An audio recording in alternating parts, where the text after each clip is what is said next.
Hi, this is Mrs. Brode, and today we are going to find the greatest common factor. So the first part is just finding the missing factor. We can see that we have this monomial that is being multiplied by something to get 24a to the 5th m to the 9th. So what we need to decide is how do we solve for that missing piece? Well, if they're being multiplied together, the easiest thing would be to divide both sides by 6a squared m to the 7th.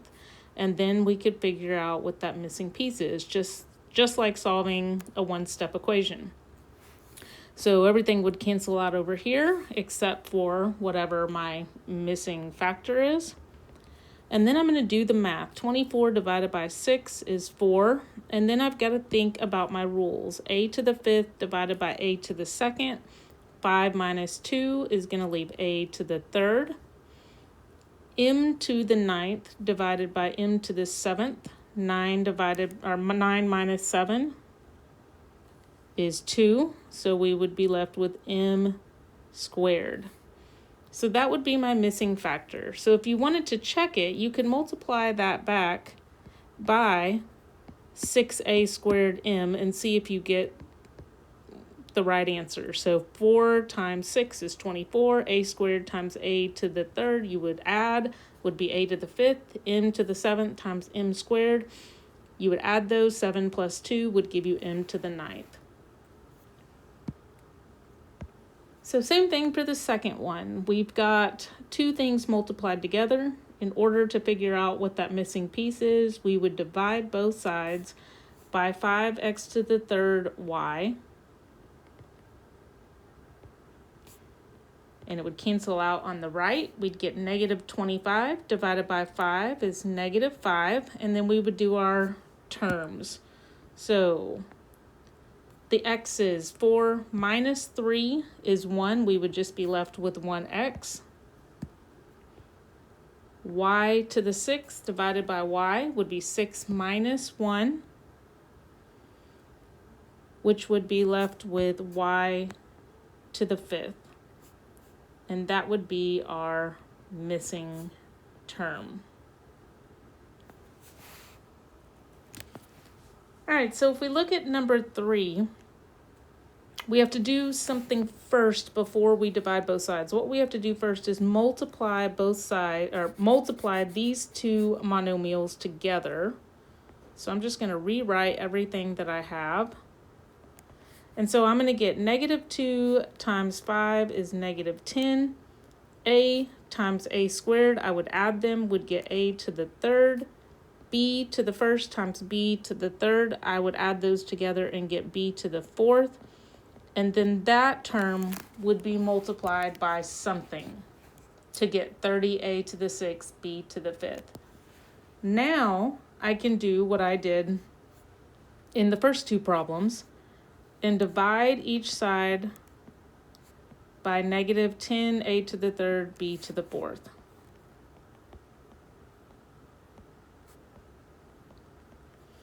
So we can see, if I just look at my numbers, 30 divided by negative 10 is negative 3. A to the 6th divided by a to the 3rd, 6 minus 3 would be a to the 3. B to the 5th divided by b to the 4th, 5 minus 4 would be just plain old b.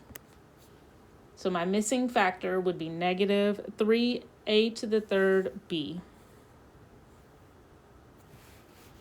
And that's it for finding missing factors, just like solving a 1 or 2 step equation. All right, so then we want to find the greatest common factor, the GCF, the greatest amount that they both have in common.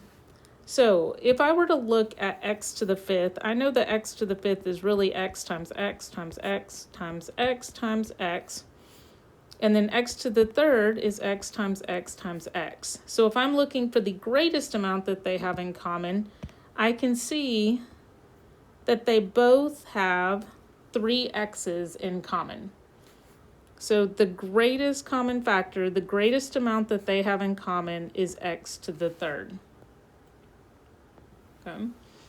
So it's easy if you want to stamp it out like that. So on number 5, I would have 2 x's and 3 y's in the first one. And I would have 5 x's and 2 y's in the second term. So what do they have in common? Well, they both have 2 x's in common. That's the most that they have in common. They also both have 2 y's in common. So my greatest common factor would be x squared because of those 2 x's in common, y squared because of those 2 y's in common. So here's the little trick. Look at the lowest exponent, and that will be your GCF. So let's go back to number 4. 5 and 3. The lowest one is 3. That was our GCF. Let's look at number 5. X to the second, x to the fifth. X to the second is smaller. That was my GCF. Y to the third, y to the second. Y to the second was the smallest. That's your GCF. So if you wanted to solve without having to stamp it all out like that, that is what we would be looking for.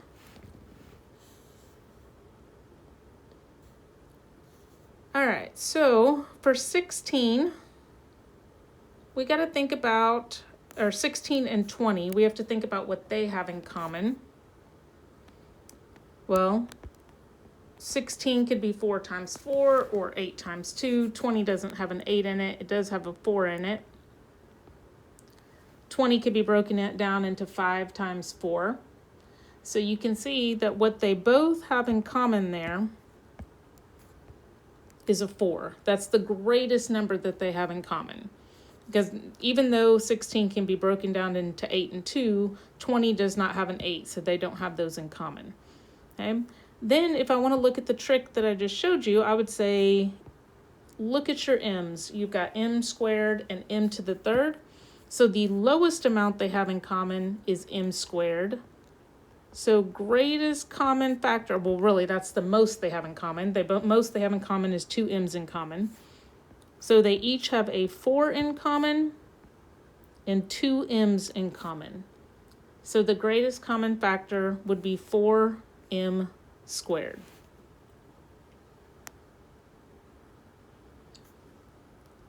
So you will have to play around with the numbers on factoring, and you've done factoring for several years now.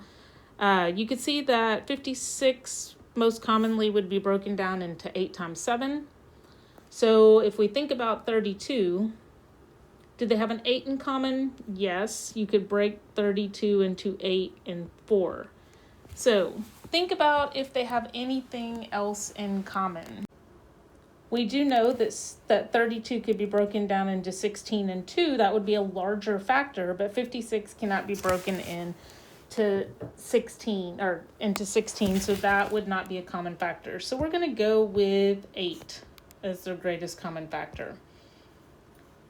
So let's look at, so the first thing that we know for GCF is that they have an 8 in common. So let's jump over to our C's.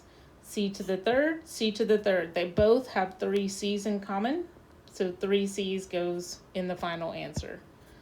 D to the second, no other D in the other term. So D is not in common, so you cannot list it as part of your GCF.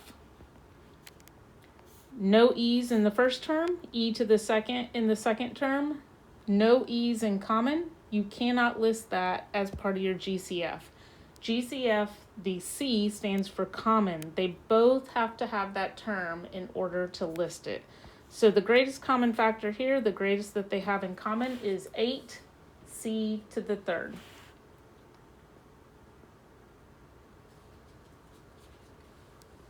All right, so let's look at number 8. So let's list the factors of 12. We know 1 times 12. We've got 2 times 6. We've got 3 times 4. Okay, so let's look at 14. 1 times 14, 7 times 2. 15, we've got 1 times 15, 3 times 5. So let's see if they have anything in common. Well, they don't have these in common. They do have 1s in common, that's fine. Well, here's a 2 and here's a 2, but 15 doesn't have a 2, so we can't use that. Nothing else has a 6 except for 12, so we can't use that. Nothing else has a 7 except for 14. 12 and 15 both have 3s in common, but 14 doesn't. 12 has a 4, none of the others do. 15 has a 5, none of the others do. So the only thing that they have in common number-wise is 1. We don't need to list that in our greatest common factor. So they do not have a number besides 1 in common. No number would be listed in our answer. So let's look over at the x's now. X to the 5th, x to the 3rd, x to the 2nd. If we're going with our trick, we would say that we'd look for the smallest exponent. That is the greatest amount that they have in common. So we can see over here that they all have 2 x's in them. So here we've got, oops, sorry, that's not the highlighter. Y to the 2nd, y to the 4th, y to the 3rd. We can see that 2 is the smallest. They each have 2 y's in common. And then finally, we've got z, z to the 3rd, z to the 4th. There's only one z right here. That is the smallest number. That is all that they have in common for z's. So greatest common factor, the greatest amount that all of the numbers involved have in common. So that's it for the new material. So we're going to do a couple of review questions now. Write the equation of a line described in slope-intercept form. Remember that slope-intercept form is y equals mx plus b. So let's look at the information that they provided. The line has an x-intercept of -12. That means that point would be -12, 0. And a y-intercept of 6. That means that point would be 0, 6. So a couple ways we could do this. You could use stat to find your equation. You could enter into stat your numbers and do second calc number 4 or stat calc number 4, and you could get your equation that way. Or you could use the slope formula to find the slope, which would be y2 minus y1 over x2 minus x1. We already know what the y-intercept is because they told us. So we could say that this was,